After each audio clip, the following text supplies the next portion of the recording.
아멘. 우리 주님께 영광의 박수 올려드립시다.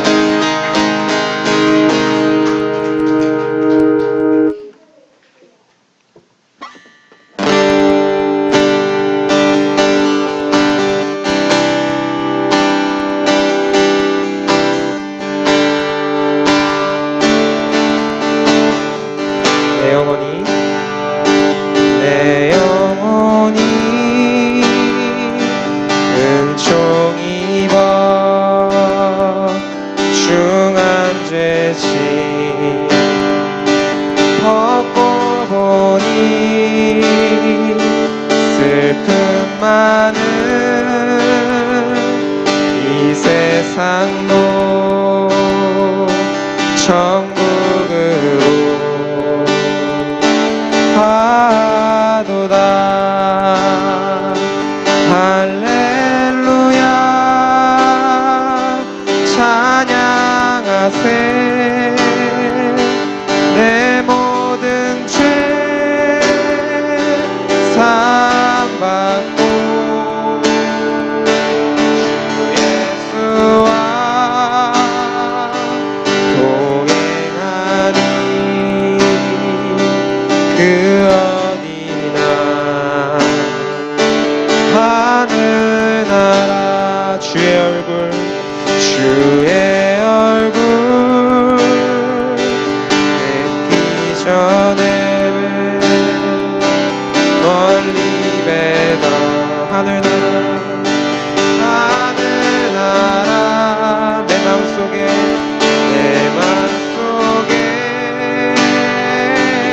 이뤄지니 날로 가깝도다.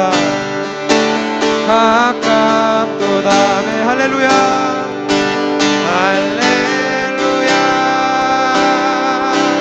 찬양하세. 내 모든 죄 사함받고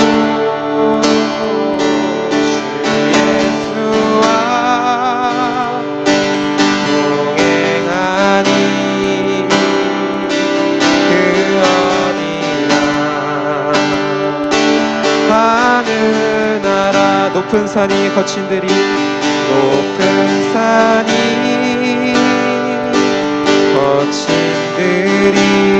조막이나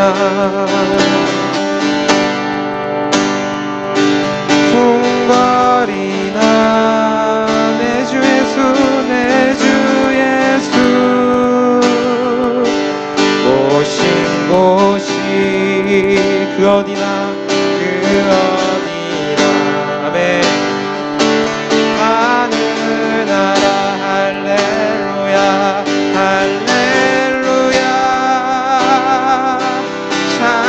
찬양하세. 내 모든 죄 사함받고 주 예수와 동행하니 그 어디나 우리 한 번 더 찬양합시다. 할렐루야 할렐루야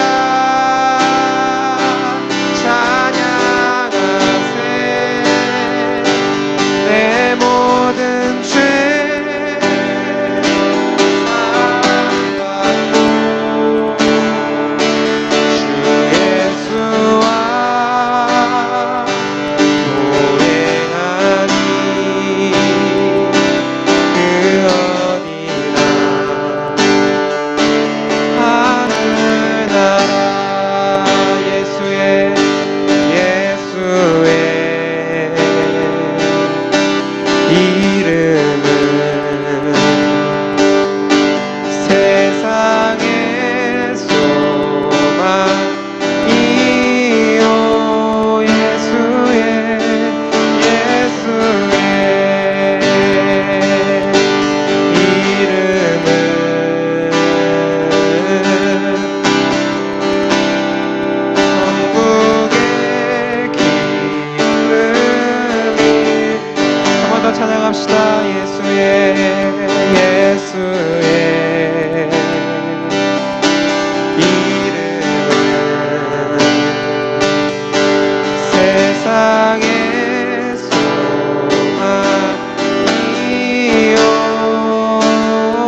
기도하겠습니다. 사랑하는 하나님, 이번 한 주도 주님 안에서 살아갈 수 있게 하심에 감사합니다. 한 주간 살면서 때로는 주님을 신뢰하지 못하고 걱정, 근심, 불안, 미움 속에서 내 감정이 휘몰아칠 때도, 기쁨과 행복 안에서 안정감을 느낄 때도 늘 나와 함께 하시며 내 손 놓지 않으시는 주님이 있어 위로와 소망을 얻었습니다. 앞으로도 나와 함께 하시는 주님을 신뢰하며 살아갈 수 있도록 붙잡아 주시고, 우리가 만난 주님, 또 우리가 아는 주님을 믿지 않는 자에게 전할 수 있는 삶을 살 수 있는 지혜를 부어주세요. 또 함께 믿는 공동체 안에서 주님이 우리에게 하신 것처럼 서로가 서로에게 힘이 되어줄 수 있는 건강한 공동체로 자랄 수 있도록 도와주세요. 오늘 예배를 섬기는 손길과 말씀을 전하시는 목사님의 마음과 삶을 주님께서 축복하여 주시고, 우리가 예배를 통해 주님께 사랑을 고백할 수 있게 도와주세요. 그리고 우리의 마음밭을 부드럽게 해주셔서 목사님께서 전하시는 말씀이 우리의 마음에 심길 수 있도록 함께 해주세요. 오늘의 예배를 주님께 드립니다. 예수님의 이름으로 감사하며 기도합니다. 아멘.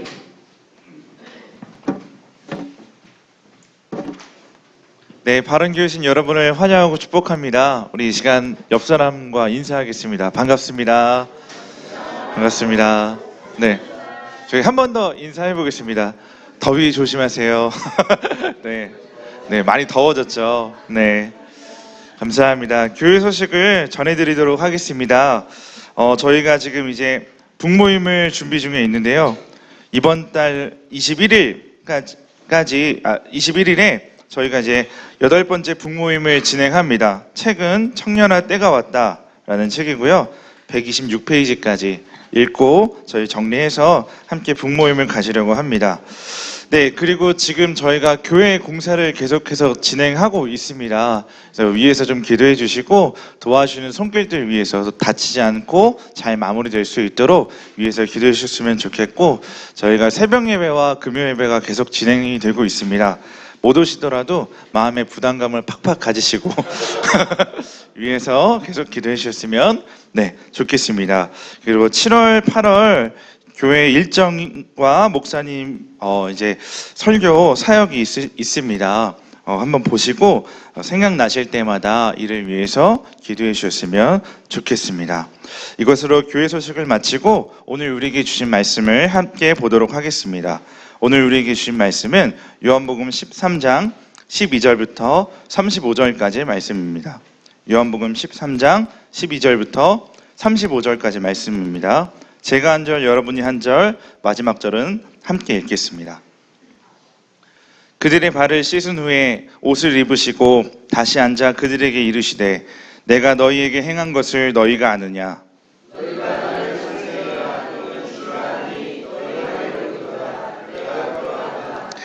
내가 주와 또는 선생이 되어 너희 발을 씻었으니 너희도 서로 발을 씻어주는 것이 옳으니라.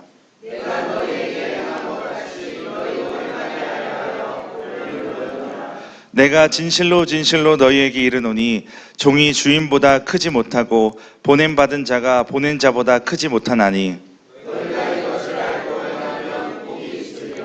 내가 너희 모두를 가리켜 말하는 것이 아니니라. 나는 내가 택한 자들이 누구인지 알미라. 그러나 내 떡을 먹는 자가 내게 발꿈치를 들었다 한 성경을 응하게 하려는 것이니라.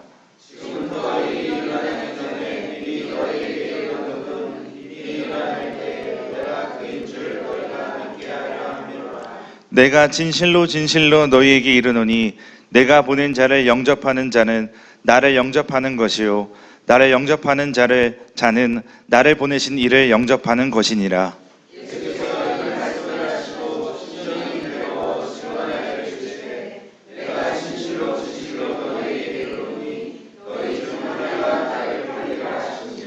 제자들이 서로 보며 누구에게 대하여 말씀하시는지 의심하더라.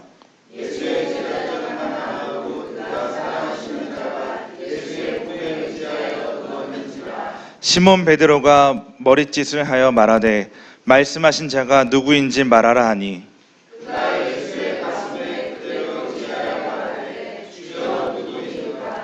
예수께서 대답하시되 내가 떡 한 조각을 적셔다 주는 자가 그니라 하시고 곧 한 조각을 적셔서 가롯 시몬의 아들 유다에게 주시니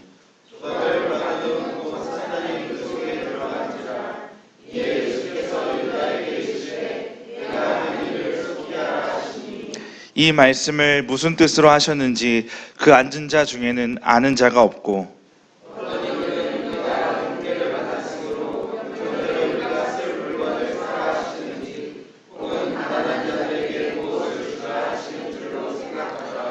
유다가 그 조각을 받고 곧 나가니 밤이러라.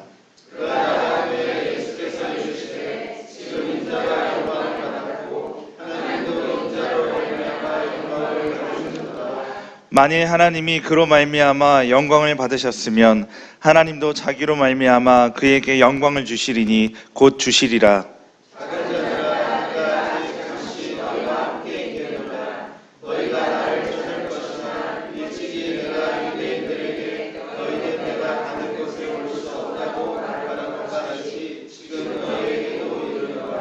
새 계명을 너희에게 주노니 서로 사랑하라. 내가 너희를 사랑한 것 같이 너희도 서로 사랑하라. 너희가 서로 사랑하면 이로써 모든 사람이 너희가 내 제자인 줄 알리라. 아멘. 네, 반갑습니다. 네, 옆에 분들과 인사할까요? 무더위에 수고하셨습니다. 네. 네. 앞으로 차차 더 더워지겠죠? 네. 교회는 참 특별한 장소인데 그 특별함이 이렇게 더 도드라지는 것은 우리가 옆에 있는 사람들을 볼 때입니다. 우리 옆에 있는 분들 한번 보실까요? 대부분 그래도 아시는 분들이 앉아있긴 하지만 전체적으로 보면 이 사람을 내가 예수님이 아니었으면 어떻게 만났을까 하는 관계들이 교회 안에서 있죠. 예수님으로 인해서 믿는 가장 큰 축복은 우리가 사람을 만나게 된다는 것이고 사람이 우리 곁에 있게 된다는 것입니다.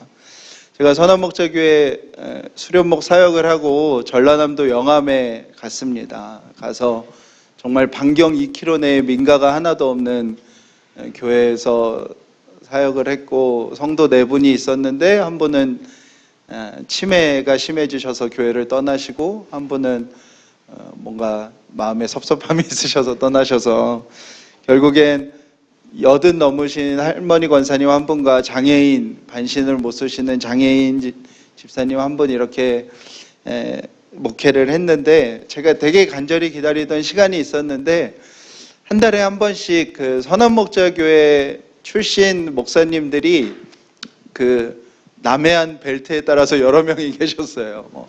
멀리 창원에서부터 목포까지 한 7가정이 이렇게 있어가지고 한 달에 한 번씩 만나는 거예요. 만나면 분명히 약속은 점심만 먹기로 했는데 보통 만나면 막 계속 수다 떨다가 저녁까지 먹고 막 밤 늦게 오고 이랬던 그 시간에 대한 행복과 기쁨이 가장 컸던 것 같고 가장 큰 위로였던 것 같습니다. 어느 날 유기성 목사님께서 남해 부흥에 오셨다가 그 모임이 있다는 얘기를 들으시고 저희를 다 부흥의 장소로 초청해 불러주셨어요. 그래서 저희가 그랬으면 의당 부흥에도 참석하고 이랬어야 되는데 그러진 않고 점심에 이제 목사님이 저희들을 밥을 사주셨어요. 막 엄청 비싼 한 상에 막 몇십만 원 하는 그런 밥도 사주시고 용돈도 주시고 막 이러고 이제 유 목사님이 요즘 뭐가 제일 감사하냐 교회 상황들이요 뭐 감사할 게 있는 목사님들이 아니에요. 근데 이제 목사님이 요즘 뭐가 제일 감사하냐 이렇게 물어보시는데 제가 그렇게 대답했던 게 생각이 났어요. 선한목자교회에서 사역하고 이렇게 귀한 믿음의 동역자들이 생긴 게 가장 큰 감사이다. 이 시간을 통해서 우리가 각자 사역하다가 얼마나 큰 위로를 받는지 모르겠습니다라고 대답을 했었던 기억이 납니다. 저는 오늘 말씀 준비하면서 머릿속에 계속 그 장면이, 그 시간들이 떠올려졌어요. 우리가 예수님 믿어서 가장 행복하고 아름다운 일은 우리 곁에 사람이 있다는 것입니다. 성경은 저와 여러분이 스스로 하나님 된 죄인이라고 기록을 하고 있거든요. 자기만을 예배하고 자기만을 추구하고 자기의 영광만을 따라서 살아가는 존재가 타락한 인간입니다. 그래서 우리는 우리에게 아주 작은 권한만 생겨도 우리가 얼마나 다른 사람들을 지배하고 싶어 하는지를 깨닫게 되고, 그게 우리 안에 엄청난 큰 기쁨이라는 걸 알게 됩니다. 그런 인간이기에 우리 인간이 살면서 가장 어려운 부분은 역시 관계일 수밖에 없습니다. 왜요? 하나님인 사람과 하나님이 사람이 만나서 누가 참 하나님인지를 겨루는 과정이기 때문에 모든 인간관계가 어렵지요. 근데 문제는 하나님은 인간을 만드실 때 혼자 있는 것을 어렵게 만드셨습니다. 하나님을 향하여서도 그렇고 다른 사람을 향하여서도 혼자서 살지 못하는 그 모습이 우리의 본성의 모습으로 하나님이 우리를 계획하고 디자인하셨어요. 그러니까 우리 안에 있는 문제는 어떤 우리 안에는 근원적인 외로움이 있다는 거예요. 그리고 버려지는 것에 대한 아주 근원적인 두려움이 있습니다. 현대사회에서 돈을 많이 벌려는 이유도 결국엔 돈이 있으면 사람들이 나를 찾으니까, 돈이 있으면 사람들이 나를 버리지 않을 것 같으니까 하는 그런 강한 믿음 때문에 그런 것이거든요. 우리의 본성에 하나님과 다른 사람과 관계를 맺어야만 우리는 행복과 평안을 누릴 수 있는데, 타락한 우리는 그것과 정반대로 또 나 외에 다른 사람들이 다 마음에 들지 않는 이 딜레마가 인간이라는 존재 안에 있는 것이죠. 나는 이 외로움과 거절감을 받지 않고 싶은, 견디지 못하는 그 마음이 우리의 본성 안에 있고, 또 타락한 우리의 본성은 사람들을 거부하고 사람들을 나보다 낮게 여기는 것을 힘들어하는 그 마음이 우리 안에 있기 때문에 우리는 언제나 모순된 삶을 살아갑니다. 인간이 아무리 과학이 발전하고 교육을 받아도요, 인간은 결국 비합리적인 존재일 수밖에 없는 게 이 아주 극단의 모순을 갖고 살아가는 존재이기 때문에 그렇죠. 최근에도 유명 배우가 호텔에서 머물다가 극단적인 선택을 했죠. 자살을 결심한 사람이 그 자신이 결심한 장소까지 가는 길에 아는 사람을 만나거나 그 과정 가운데 전화를 걸 사람 한 사람만 있어도 극단적 선택을 할 가능성이 매우 줄어든다고 이야기를 해요. 그래서 한강에 전화기를 설치하는 거라고 합니다. 결국 인간 안에 자기가 혼자가 아니고 자신의 이야기를 들어줄 한 사람이 있다는 것을 내가 정말 믿는다면 엄청난 좌절과 고통과 두려움 속에서라도 이겨낼 수 있는 것이죠. 문제는 우리가 다 알죠. 다 아는데 관계는 만만치가 않다는 것입니다.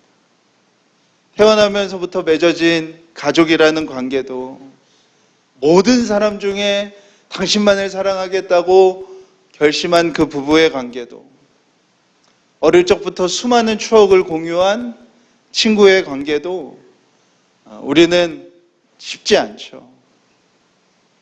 끊임없이 사람이 필요하지만 끊임없이 사람 때문에 아파하는 것이 결국 우리의 삶입니다. 아주 비합리적이고 아주 모순적인 삶 위에 우리는 이미 놓여져 있는 것이죠. 그런 우리의 삶 속에서 매우 특별한 관계가 교회 안에서의 관계인데요. 다른 모든 관계는 어떤 필요나 그런 거에 의해서 맺어지지만 교회에서의 관계는 예수님으로 맺어지는 관계입니다. 예수님으로 맺어져서 예수님 아니면 전혀 알 수 없는 사람과 전혀 알 수 없을 나랑 다른 사회 속에서 살아가는 구성원을 만나는 이 사람들을 우리는 예수님으로 인해 가족들보다 더 많이 보게 되고 가족들보다 더 자주 보게 되고 가족들보다 더 많이 이야기하게 되는 정말 특이하고 특별한 관계가 교회 안의 관계이지요. 오늘 예수님이 마지막 식탁을 함께하고 있는 제자들도 마찬가지였습니다. 제자들도 예수님 아니었으면 굳이 만날 이유가 없는 관계들이었습니다. 그들이 지금 한 자리에 있는 이유는 단 하나인데 예수님이 그들을 부르셨기 때문이죠. 안드레와 베드로는 성경에 어디에는 형제라고 기록이 되어 있는데 많은 사람들은 친형제는 아니었을 거라고 얘기합니다. 아마 의형제처럼 아주 친밀한 사이로 안드레와 베드로는 원래 아는 사이였고요. 야고보와 요한은 친형제였고 어머니도 성경에 등장하죠. 치맛바람을 일으키는 어머니로 등장하고 사도 요한의 제자였습니다. 빌립과 바돌로메는 아는 사이였습니다. 그리고 도마, 마테, 다데오, 알페오의 아들 야고보, 시몬, 가룟, 유다는 모두 다 서로 알지 못하는 그냥 한 명 한 명을 주님이 부르셨습니다. 12명 중에요. 둘 알고 둘 알고 둘 알고 6명 다 각자 이런 관계입니다. 뭐 때문에 모였다고요? 예수님 때문에 모인. 그들은 친했을까요? 성경을 보면 그렇지 않은 것 같습니다. 마지막 식사 때만 해도 이들의 관심은 누가 2인자가 되고 예수님이 일으키신 제국에 자신이 어떤 지위를 맡을지를 관심 갖고 있었던 것이죠. 예수님께서 베드로, 요한, 야고보를 특별하게 대하셨거든요. 성경에 특별히 데리고 다녔습니다. 아마 이 세 명에 대한 불만이 제자들에게 있었을 것이고요. 가룟 유다는 오늘에도 나오지만 예수님이 아마 지나다니시면서 많은 헌금을 받으셨을 겁니다. 그걸로 가난한 자들에게 많이 거의 다 나누어 주시기도 하시고 자신들이 필요한 것도 샀는데 그 일을 다 가룟 유다가 담당을 했었던 것이죠. 제자들 중에는 분명히 가룟 유다를 보면서 나는 왜 중요한 것을 받지 못했나 하는 입을 삐죽거리는 사람도 있을 것입니다. 그리고 오늘 본문을 좀 자세히 보면요, 되게 얄미운 행동을 하는 한 사람이 등장합니다. 예수님께서 오늘 세죽식과 식사를 하면서 이제 자신을 가룟 유다가 팔아넘긴다는 말씀을 하시는데 그 이야기를 듣고 있는 한 사람이 있어요. 우리 23절 한번 읽어볼까요? 시작. 예수의 제자 중 하나 곧 그가 사랑하시는 자가 예수의 품에 의지하여 누웠는지라. 아멘. 성경에 예수의 제자 중에서 콕 집어서 사도 요한이 요한복음을 쓰면서 표현하는 한 사람이 있어요. 예수님께서 사랑하시는 자가 예수의 품에 누워 있다. 그러면 여기에서 말하는 예수님께서 사랑하시는 자는 누구일까요? 네, 사도 요한이죠. 왜요? 이 책을 자기가 쓰고 있으니까요. 네. 자기가 쓰고 있으면서 자기가 자기에 대해서 예수님이 자신을 어떻게 생각했는지 기록하고 있는 거예요. 예수님께서 사랑하시는 자가 예수의 품에 누워 있는 거예요. 유대인들이 중요한 날에 식사를 어떻게 하냐면 왼쪽으로 기대서 식사를 해요. 왜 그림에도 보면은 이렇게 왼편으로 누워서 이렇게 밥을 먹는 그림들도 있는데요. 그러니까 제자들이 우리가 미켈란젤로 그림 때문에 다 이렇게 한 방향 보고 앉아서 밥을 먹을 거라고 생각을 하지만 실제로는 왼편으로 팔을 기대고 누워서 식사를 하는 것이죠. 그렇게 원을 그려서 예수님이 있고 사도 요한이 이렇게 왼편으로 누워서 예수님의 품 안에 있고 예수님은 베드로 쪽을 향하여서 아마 앉아 있었던 것 같아요. 근데 사도 요한이 자기에 대해서 이렇게 표현을 하는 거예요. 예수님이 나를 사랑했고 나는 예수님 품 안에 있는 사람이라고 표현을 하는 것이죠. 늘 제자들의 관심은 예수님 옆자리에 누가 앉을까였습니다. 그것 때문에 치맛바람도 일어난 거죠. 근데 사도 요한은 일부러 예수님 옆자리에 앉아서 가장 중요한 자리에 누워 있음을 이렇게 드러내는 것이죠. 많은 성경학자들이 베드로와 요한의 갈등이 깊었을 거라고 얘기하는데 24절 보면 그 뜻이 뭔지를 알만한 이야기가 나옵니다. 제자들 전체에게 예수님이 말씀하시는 거예요. 이 중에 하나가 나를 팔 것이다. 제자들이 너무 궁금한데 지금 예수님이랑 제일 가까운 사람은 누구예요? 사도 요한이에요. 그랬더니 예수님 이쪽에 있던 베드로가 사도 요한을 향해서 이상한 행동을 하는 겁니다. 눈짓을 하는 거예요. 막 머리짓을 하는 거예요. 막 이렇게 막 네가 좀 알아보라고 막 계속 이렇게 하는 거를 이제 베드로가 하는 것이죠. 시몬 베드로가 머리짓을 하여 말하되 말씀하신 자가 누구인지 말하라.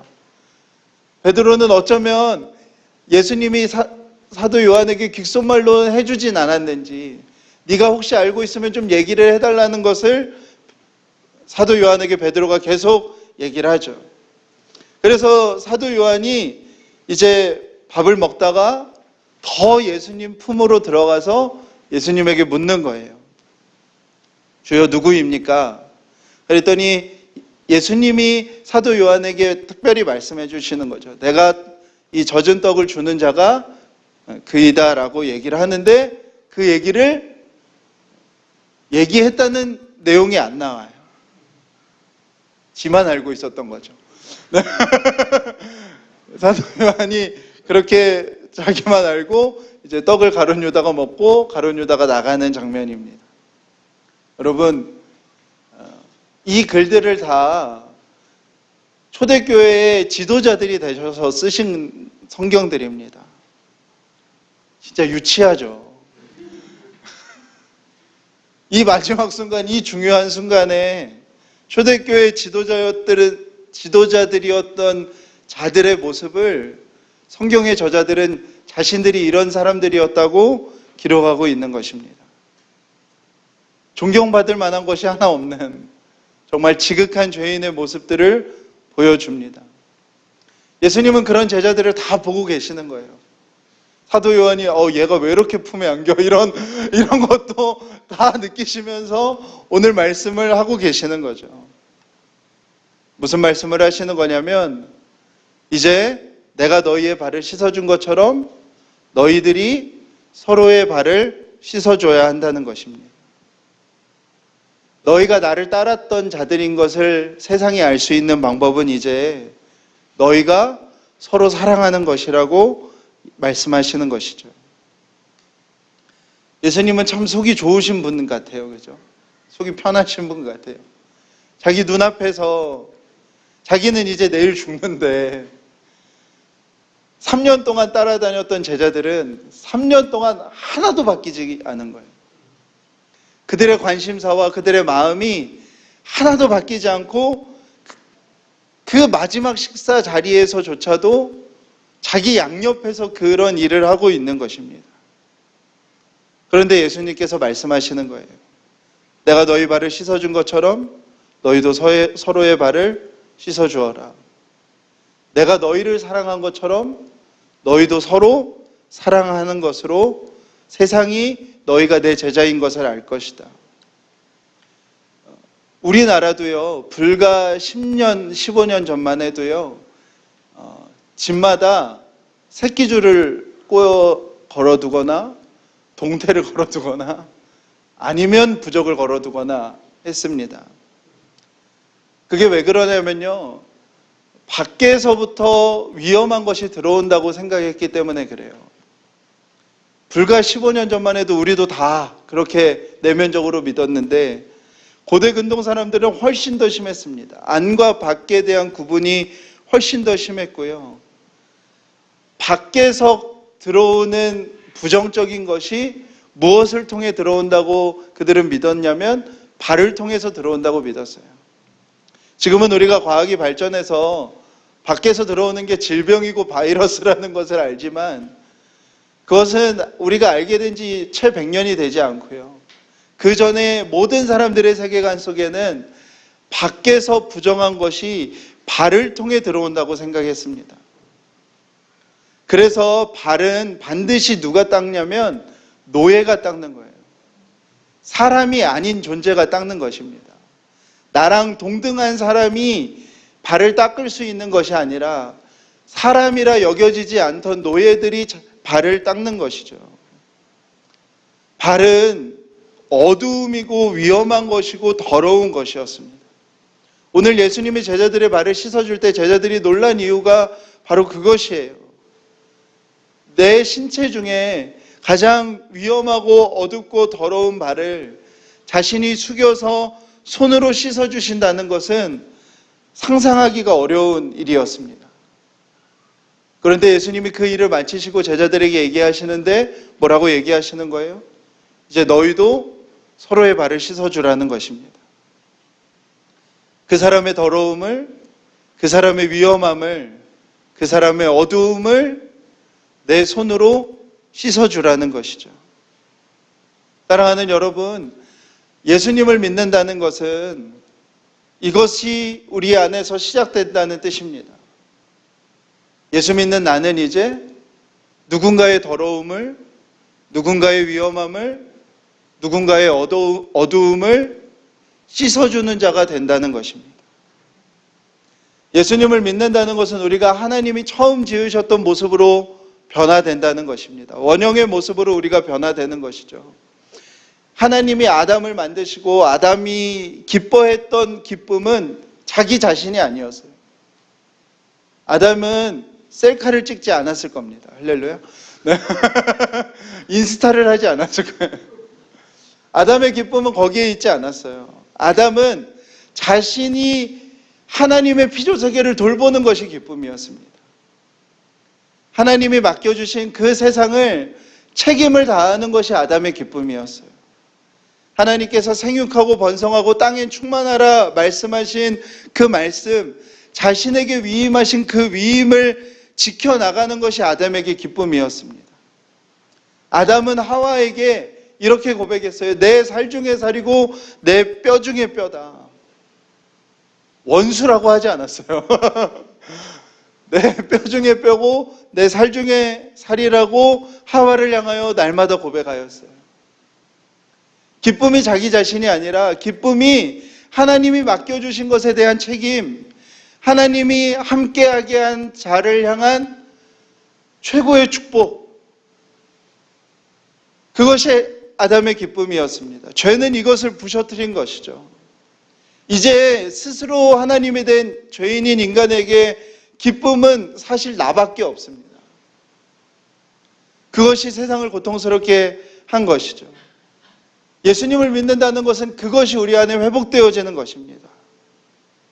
예수님으로 인해서 하나님의 나라가 우리 안에 회복되어지는 것, 하나님의 계획과 목적이, 하나님의 부르심이 우리 가운데 회복되어지는 것은 바로 이것이죠. 이제 내가 나의 삶이 아니라 누군가의 발을 씻어주게 되는 삶을 사는 것, 그리고 그것이 기쁨이 되어지는 것이죠. 제가 참 좋아하는 기독교 작가가 있는데요. 이 사람은 좀 독특한데 우울증과 조울증이 심해요. 그래서 때때로 병원에 입원하는 사람이기도 합니다. 근데 글이 참 좋아요. 그래서 좋아해요. 이 작가의 딸이 있는데 몇 달 전에 친구로부터 큰 배신을 당했어요. 고등학생인데 중학교를 자퇴했다가 검정고시를 봐서 고등학교를 갔는데 고등학교 2학년인데 이제 그런 일을 겪어서 고등학교를 자퇴했어요.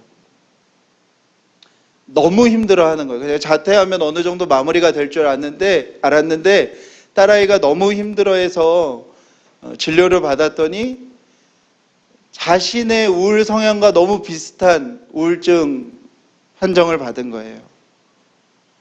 그리고 이 아이가 이제 막 뭔가 악에 바쳐서 엄마랑 아빠를 향하여 막 쏟아내는 말에 그 자기의 우울증을 잘 견뎌온 아내가 자기에게서는 겪어보지 못하는 그 괴로운 모습을 겪는 모습을 보면서 너무 힘든 시간을 보내고 있다고 한번 글을 쓰셨어요.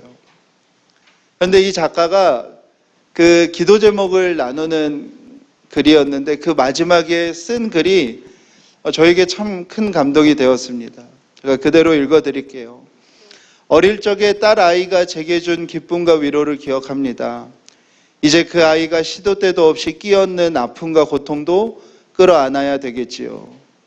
네, 그렇습니다. 자식의 존재만으로 세상을 다 얻은 것 같은 벅참을 맛보았다면 그 아이의 존재만으로 세상을 다 잃은 것 같은 절망 역시 거절하면 안 되겠지요.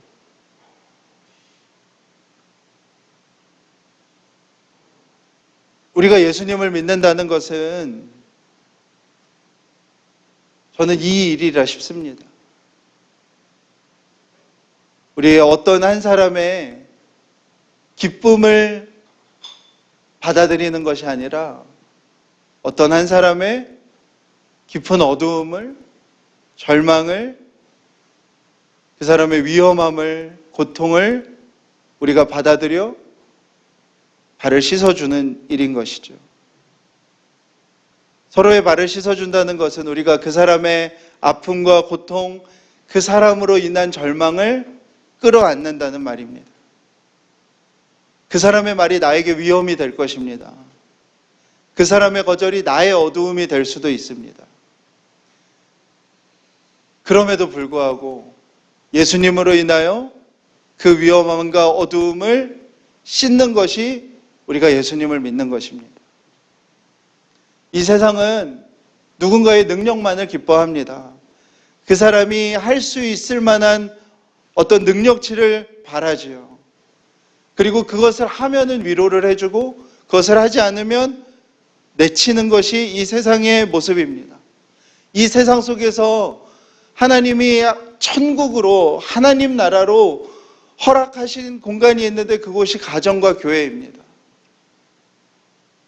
가정과 교회는 이 세상의 원칙과 이 세상의 법칙과 완전히 다른 모습으로 이루어져야 되는 것이죠. 무엇이냐면 바로 그 사람의 위험함과 어두움과 더러움을 내 것으로 받아들이는 것입니다. 우리는 예수님께서 이 땅에 오심으로 예수님께서 독생자의 위치에서 심판당하는 어린 양이 되셨으므로 십자가의 죽으심으로 저와 여러분이 위치가 바뀌어 하나님의 자녀가 됐음을 믿는 사람들입니다. 우리는 이제 심판자에서 심판을 받아야 하는 사람에서 하나님의 자녀, 양자, 예수님과 동등한 상속자가 되었습니다. 이것을 믿는 것과 내가 그리스도 예수 안에서 우리 곁에 있는 한 사람과 한 형제가 되었다는 사실을 구분해서 믿을 수는 없는 것입니다. 그 예수님이 내 선생이요 주가 되셨으면 그 믿음 속엔 우리는 동일한 믿음이 있어야 하는 것이죠. 그 동일한 부르심과 믿음의 고백을 하는 자들과 우리가 한 형제가 되었다는 사실입니다. 사랑하는 여러분, 집에 강아지 한 마리 키우려고 해도요 엄청난 각오를 해야 돼요. 할렐루야. 네. 우리는 시도를 못해요. 네. 그 각오가 안 돼 있습니다. 영상에 보면 우리 강아지의 미친 현장 이래가지고 막 소파 다 뜯어놓고 침대 다 뜯어놓고 내가 생각했던 가장 소중한 소파가 망가질 것까지 각오해야 강아지를 키울 수 있는 것이죠. 우리 대통령이신 분은 늘 강아지를 키울 수 없는 사람이다 이런 선언을 하시더라고요.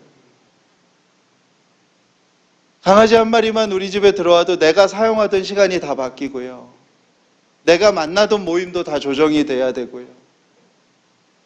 그런데 우리의 삶에 어느 한 사람이 들어온다는 것, 우리의 한 사람이 우리의 한 형제, 한 자매로 받아들인다는 것은 여러분들 빡센 일입니다. 왜요? 그 사람이 주는 즐거움만 받는 것이 아니에요. 그 사람이 주는 아픔과 고통과 절망까지 우리는 함께 받아들이는 것을 결정하는 것입니다. 그것을 경험하는 것이 교회입니다. 저는 우리 교회가 개척교회라고 생각하지 않고 언제나 대형교회를 지난 교회를 고민하는 교회라고 생각하는데요. 할렐루야. 대형교회 운동이 일어난 한국교회 후회를 진짜 고민하게 됩니다. 많은 사람들이 교회라는 곳에서 이것을 경험하는 것이라고 생각하진 않습니다. 왜요? 많은 사람들이 이제 대형교회를 경험했는데 대형교회는 교회 자체가 공동체가 아닙니다. 그 교회 안에서 어떤 사역이나 어떤 모임의 공동체인 것이죠. 그래서 거기 안에서도 이 일을 경험하는 것이 교회라고 생각하기가 어렵습니다. 왜요? 마음에 안 들면 딴 사역하면 돼요. 목사님 찾아가서 속해 바꿔달라고 그러면 돼요. 계속 그런 것들을 경험하면 교회에서 내 신앙의 진실성이 무엇으로 드러나는지에 대하여 사람들이 혼란 느끼는 모습이 저는 지금의 모습이라고 싶습니다. 특별한 지식, 특별한 깨달음, 특별한 은사, 무슨 특별한 정보를 가지면 자신의 신앙이 특별한 것처럼 생각하고 말하는 그 이유가 교회라는 곳이 예수 그리스도 안에서 무엇을 경험하는 곳인지를 몰라 하는 것이죠. 내가 정말 예수님을 사랑하는지, 내가 정말 예수님을 따르고 있는지, 내가 정말 예수님을 쫓아 살아가는지, 지금 내 손에 누구의 발이 있는지를 살펴보는 것입니다. 성경 한 군데 찾아서 읽어볼까요? 요한일서 4장 15절에서 21절입니다.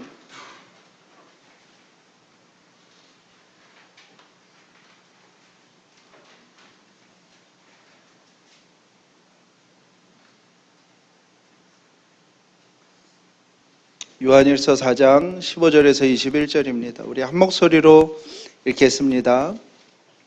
시작. 누구든지 예수를 하나님의 아들이라 시인하면 하나님이 그의 안에 거하시고 그도 하나님 안에 거하느니라. 하나님이 우리를 사랑하시는 사랑을 우리가 알고 믿었노니 하나님은 사랑이시라. 사랑 안에 거하는 자는 하나님 안에 거하고 하나님도 그의 안에 거하시느니라.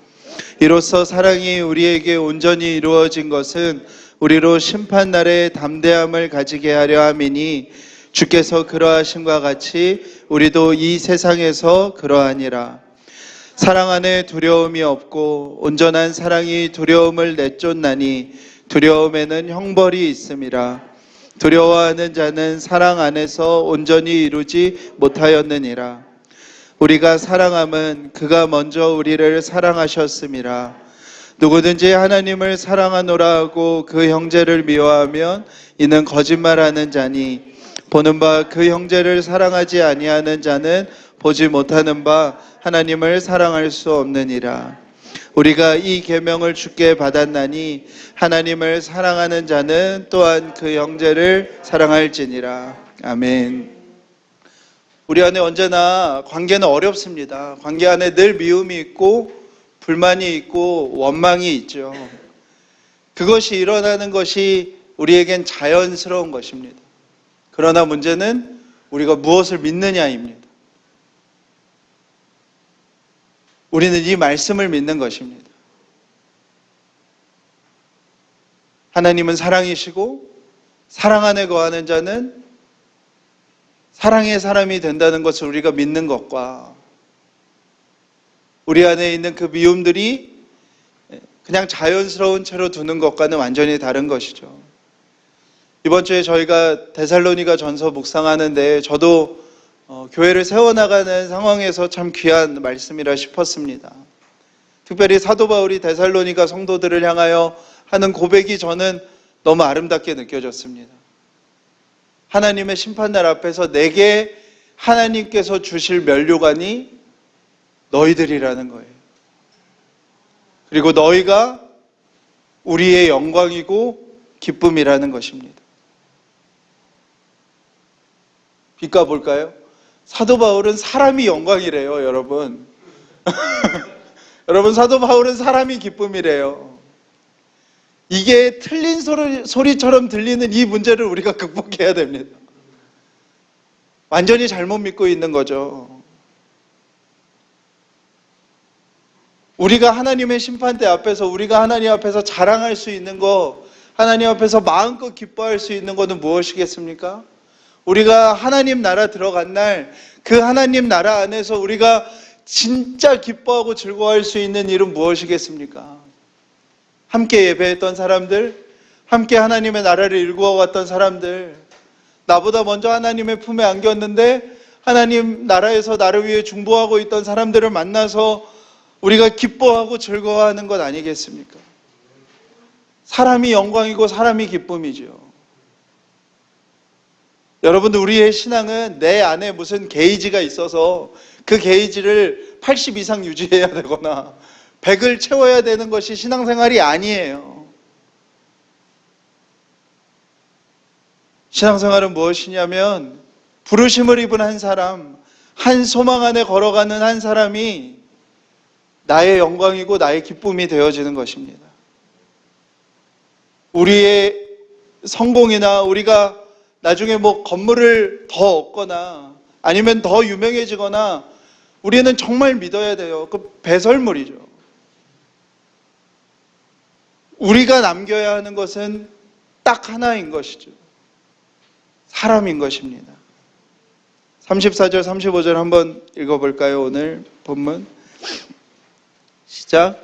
새 계명을 너희에게 주노니 서로 사랑하라. 내가 너희를 사랑한 것 같이 너희도 서로 사랑하라.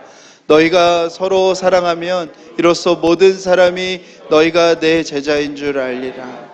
아멘. 그리고 여기에서 우리가 한 가지 더 들어가고 기도했으면 좋겠습니다. 우리가 죄인인 것을 믿는다면 우리는 이 고백을 해야 되는 것이죠. 우리 공동체에서 가장 위험한 사람, 가장 더러운 사람, 가장 어두운 사람은 누구입니까? 나예요. 여러분들은 너무너무 고생하고 계세요, 지금.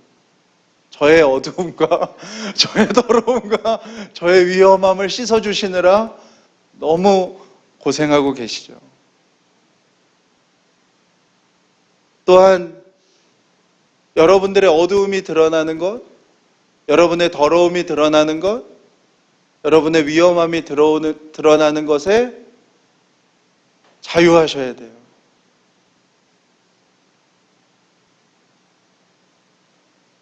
그거를 숨기는 모임은 세상과 다르지 않습니다.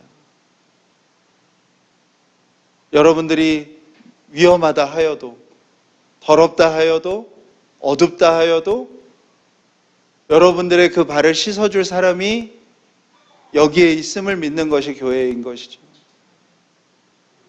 우리가 함께 그 교회를 이루어가는 저와 여러분 되기를 간절히 축복합니다. 우리 함께 찬양하시겠습니다.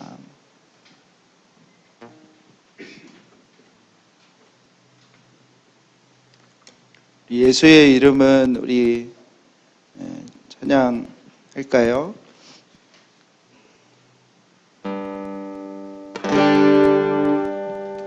이 후렴을 우리 함께 고백했으면 좋겠습니다. 예수의 이름은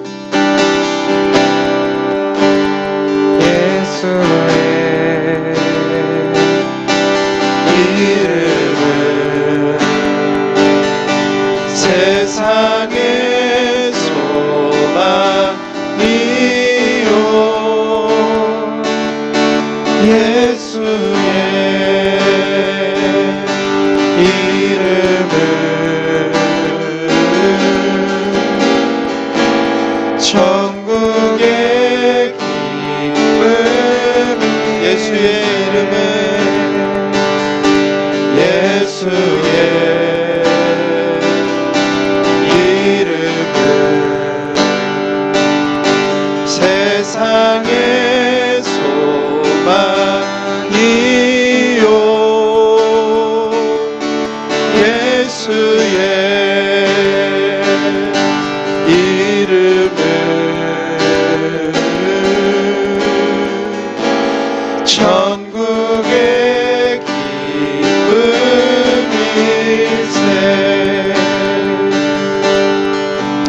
이 시간에 함께 먼저 우리 자신을 주님 앞에 고백하며 기도했으면 좋겠습니다. 기도할 때 하나님,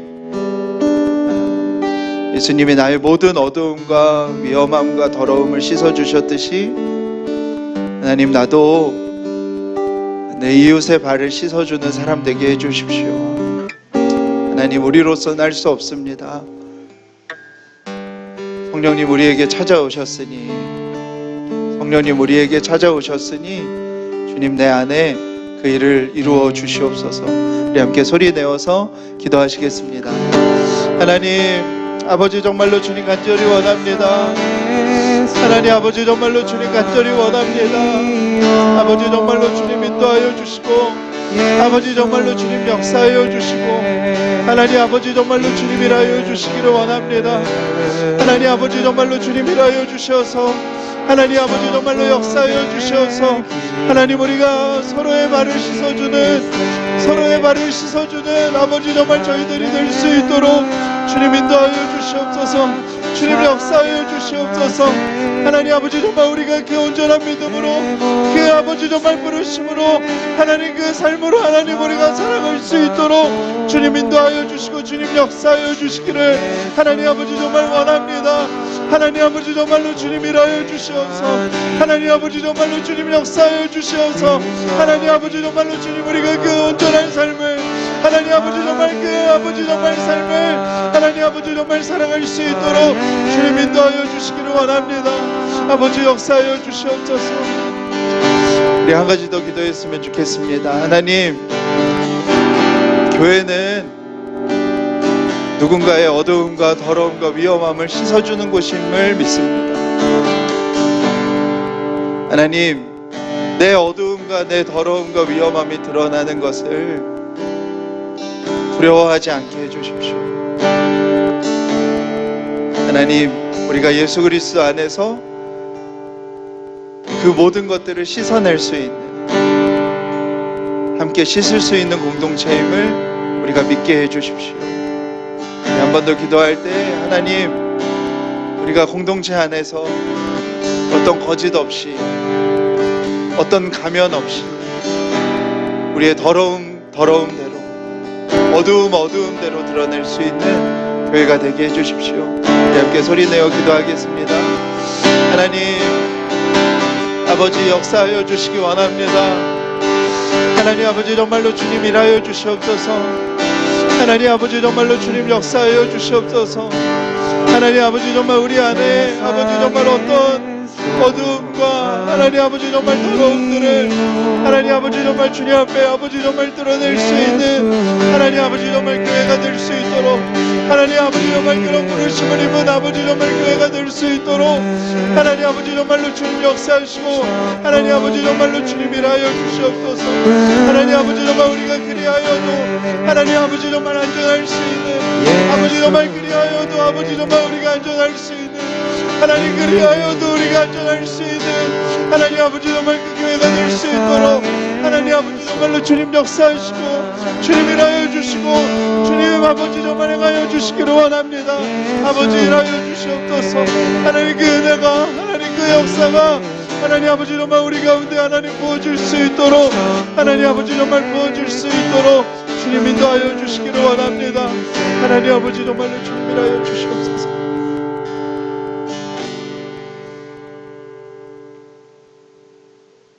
살아계신 하나님, 예수님께서 우리의 발을 씻어주시고 우리의 모든 모습들을 정결하게 해주셨음을 믿습니다. 하나님, 이제 우리도 우리와 함께하는 자들의 발을 씻어주는 사람들이 되게 하여 주시옵소서. 그 사람의 위험함들, 그 사람의 어두움들, 그 사람의 더러움들이 보여지고 드러나는 것에 놀라하고 판단하고 정죄하지 않게 하시며, 오직 우리의 발을 그 사람의 발에 대어 씻어줄 수 있는 저희들이 될 수 있도록 하나님 저에게 은혜를 베풀어 주시옵소서. 하나님, 또한 우리 안에 있는 더러움과 우리 안에 있는 어두움이 드러나는 것을 두려워하지 않게 해주십시오.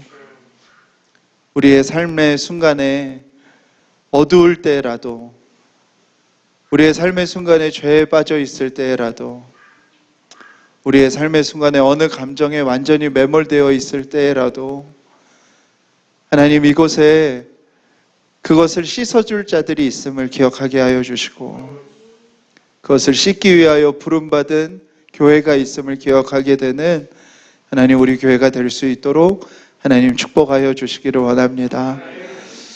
이 세상에서 여러 관계에서, 여러 사람들의 기대 속에서, 여러 사람들의 목표치 속에서 힘들어하고 아파하고 지친 하나님의 백성들이 정말 예수 그리스도로 인하여 힘을 얻는, 소망을 발견하는 저희 공동체가 될 수 있도록 하나님 은혜를 베풀어 주시옵소서.